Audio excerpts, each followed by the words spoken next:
I'm Benjamin Watt. I play Dennis Ziegler. I'm Drew Nungesser. I play Warren Straub. I'm Mary Yeager, and I play Jessica Goldman. Okay. Okay. I'm Greg Marshall. I'm the director. Okay. Back here. Hi, my name's Kyle. I'm the set designer. And I'm Paige Dergowski, and I'm the stage manager. All right. Greg, start with you. Just tell me a little bit about the production and what's kind of made this a fun project for you. And All right. Sure. Actually, I wasn't originally the one to direct this piece. Originally, it was going to be a recent graduate of ours, Josh Woodard. He got accepted into a grad school program in New York, so he moved away. Atlantic Acting School. Yeah. And so they were in need of a director. I'm the technical director here, and I live in Springfield. I was here all summer, so I got to step in and work with these guys. They had already done a lot of work on it. It's really their thing. I just kind of steered it a little bit. The best thing about this particular time slot is that we've been doing this kind of thing here for about 5 years now, and it's completely student-driven, and they do really all the work, and they put it all together themselves. And there's not a whole lot of venues around town that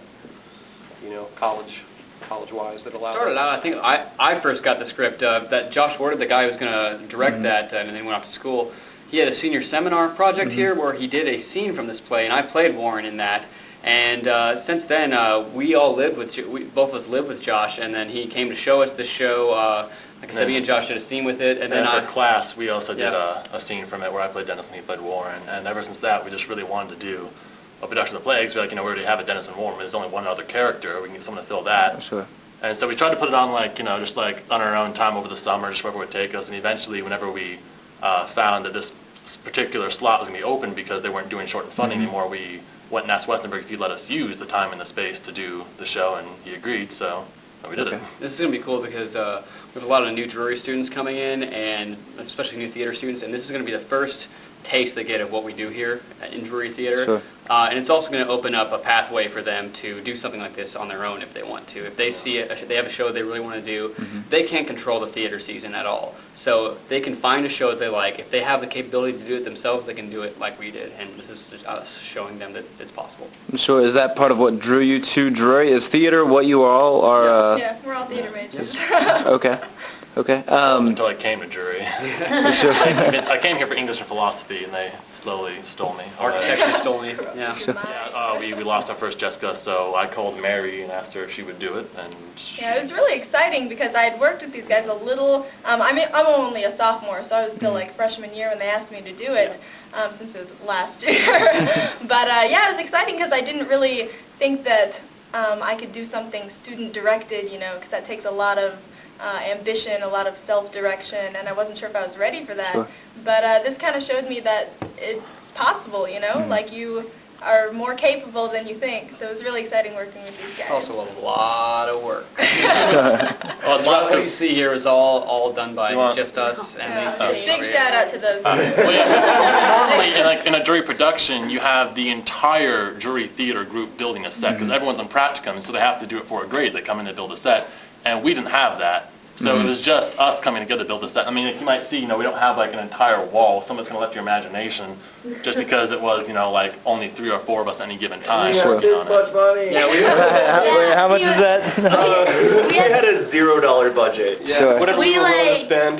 Most of the stuff is from places where we live. It's either from Drury or from mine and Drew's apartment. All right. Yeah.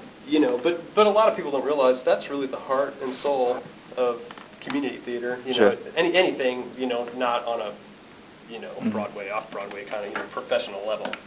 It's a lot of hard work and a lot of scrounging. The statue up there, the lesbian making out. You want to zoom in on that? It has to break every night. Yeah. Sorry to ruin plot points.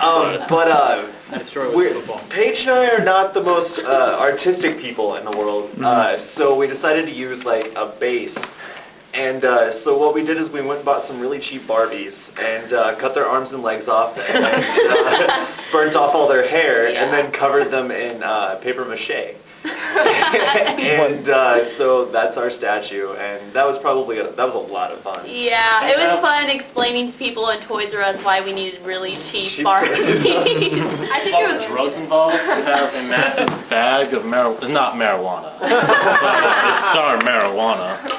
So we get to like roll up joints of fake pot on stage, and we have a huge bag of fake Coke that I exploded one of the rocks in our apartment, and it covered our apartment with fake Coke. Yeah. Oh, that's what happened. Okay. Yeah. Right. What's every I cleaned it.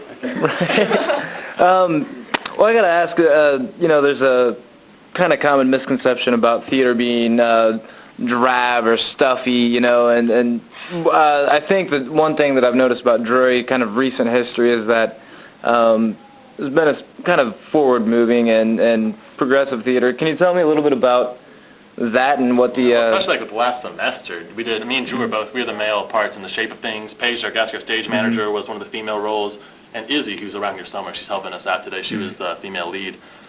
We got to do that play that was all about, someone using someone else as a piece of art and was really edgy.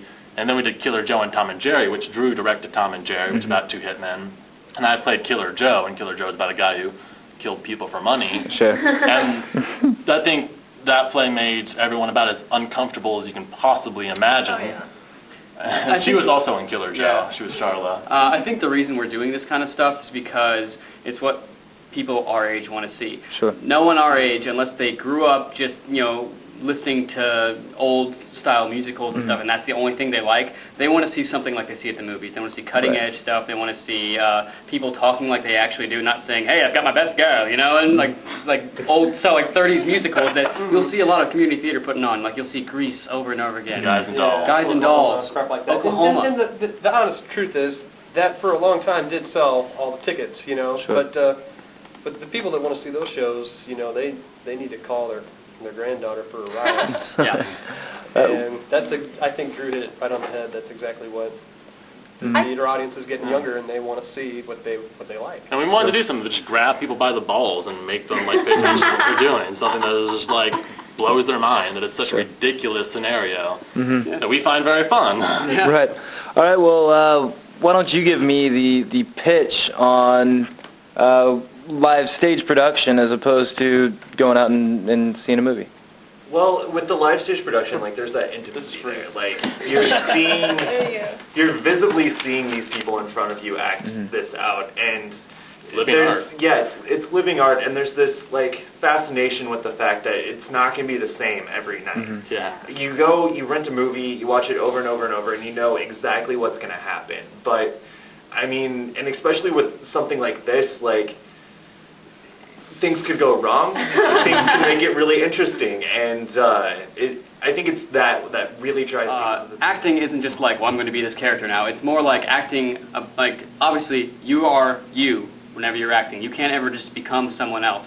Any kind of conception is it's all a misconception, in my opinion. What it is you have to put yourself in the situation. The situation creates the character. And so if you just put yourself, what you would do in that situation, or in terms of what the lines tell you the character does in the situation, how you would get yourself to do what the character does, that's what the character comes out of. Yeah, that's absolutely how I feel. Yeah. And this, I think this production is a little different than your average production because it's so close to what we go through. I mean, this is our youth. This is exactly the type of things that, teenagers have Not experienced. exactly. So, well, to an extreme. But I mean, a lot of it, for me, Jessica, I can relate to a lot of the things that she feels in the show. So for me, the preparation, before I walk in that door, I start thinking, okay, I'm about to meet this guy. How would I feel if I were about to meet this guy? Just come see it. Hopefully we're going to fill up Yeah. these seats every night, and it's free. It's free.